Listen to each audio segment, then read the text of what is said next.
Securing America with me, Frank Gaffney, the program that's a kind of owner's manual for protecting the country we love against all enemies, foreign and domestic, to God's glory and that of his kingdom.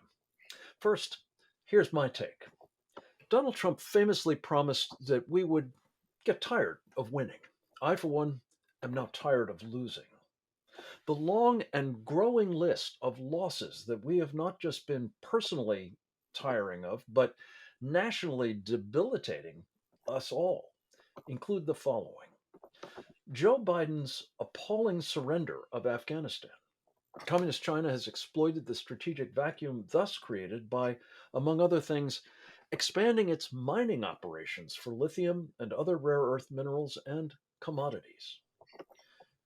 Two, the destruction of America's energy security.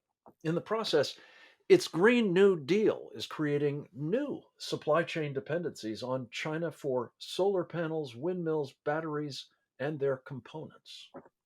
Three, opening our borders. Among those exploiting this needless vulnerability are illegal aliens from China and Chinese manufactured fentanyl smugglers.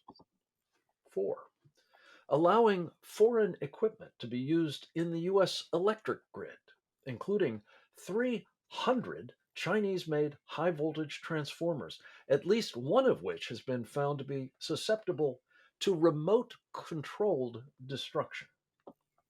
Five, underwriting Communist China's unrestricted warfare against us thanks to privileged access to our capital markets made possible by a memorandum of understanding then Vice President Joe Biden helped negotiate back in May 2013.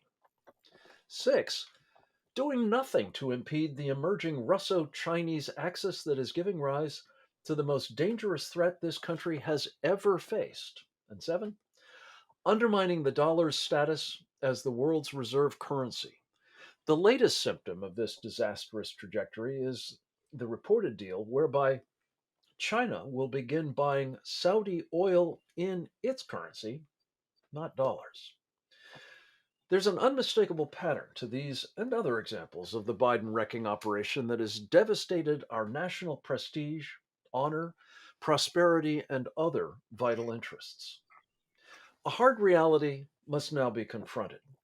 The cumulative effect of the Biden Harris administration's wrecking operation that has devastated all of the things I've just mentioned is a pattern of wins for our mortal enemy, the Chinese Communist Party.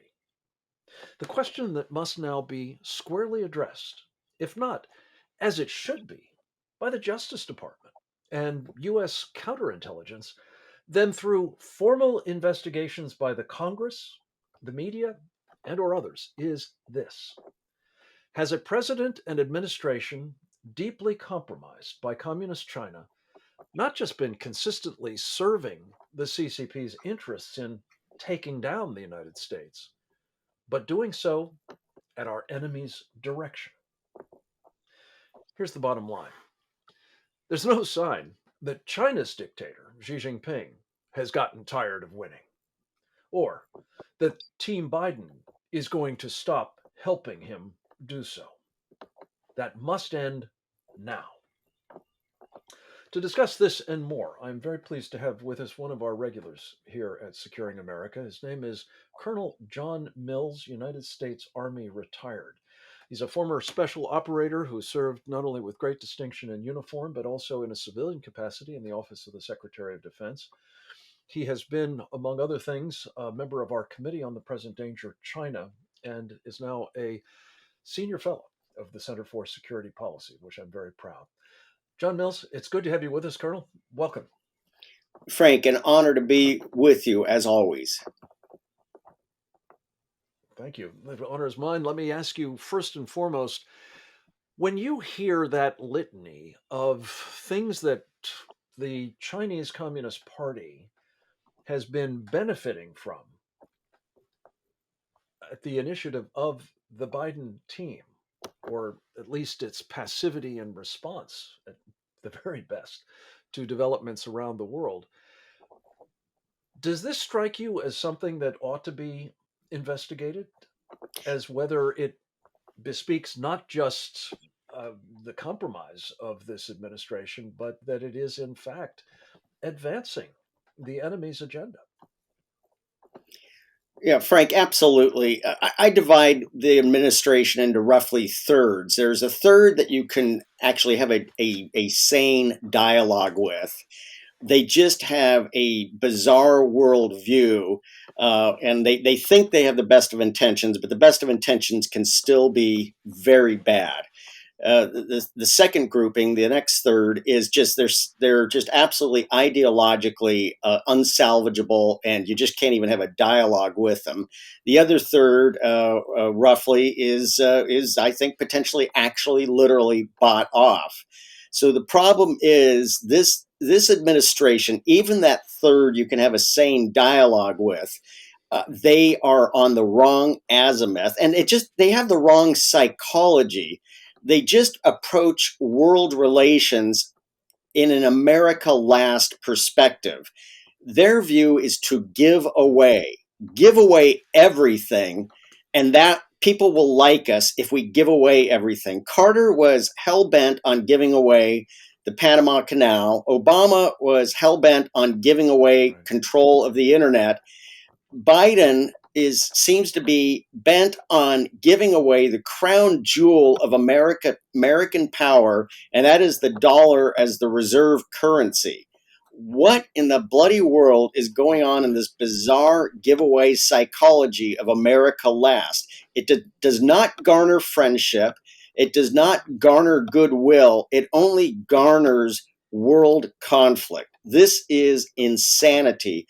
I call on all the white hats inside of the US government to perform their sworn duties to the Constitution. And if that means beginning investigations on superiors, beginning investigation on political appointees, in the name of God, that's what you're supposed to do on your constitutional sworn oath of office. This is a pivotal point Amen. in the existence of the United States. Colonel Mills, I couldn't agree more with what you just said, and you said it extremely well.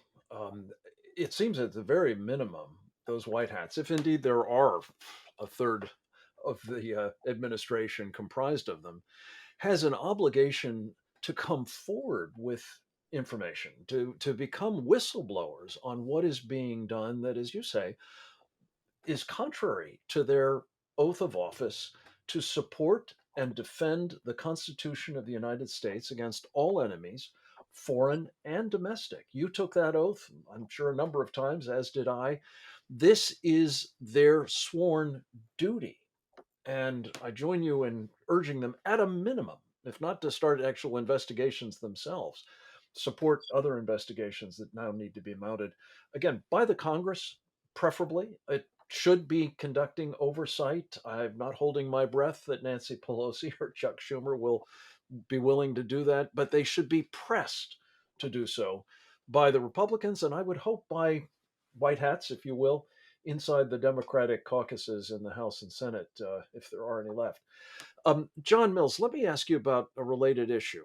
I mentioned in that opening take, what we're dealing with now is not just a China that is on the march, a China that seeks to dominate the world, a China that clearly understands in order to realize that objective, it has to get us out of the way. But we're dealing with, well, for starters, an axis with the Russians. And this is playing out now in response to Putin's invasion of Ukraine. I'd like your thoughts about that in a moment, but let's just start with what is the nature of this alliance that was sort of formally unveiled on the 4th of February, and does it intensify the kinds of concerns you've just expressed? Yeah, absolutely, Frank. Everybody needs to wake up. There is a mortal danger in front of us right now. China, as the senior partner, has chosen to take out America, peacefully or otherwise. John, I Russia is. have to ask you to hold that thought. We're going to come back with much more with John Mills on the other side of a very short break. Be right back.